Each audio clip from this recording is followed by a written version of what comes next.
Assalamualaikum warahmatullahi wabarakatuh. Salam sejahtera bagi kita semua. Shalom, Om Swastiastu, Namo Buddhaya, salam kebajikan. Sejarah mengakui keunggulan budaya Makassar di masa lalu yang terbiasa hidup dalam tantangan alam bahari dan kemenyemukan sosial politik. Dan kita berharap keunggulan ini mengantarkan kita menerobos masa depan yang lebih kreatif, inovatif, dan solutif, sehingga menjadikan kita masyarakat yang resilient atau berdaya tahan, cerdas, dan sejahtera.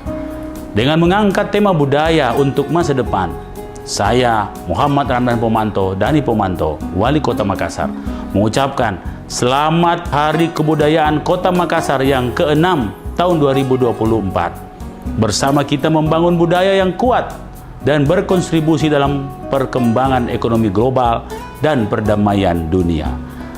Peduli Salamaki, Kuris Sumanga. Assalamualaikum warahmatullahi wabarakatuh.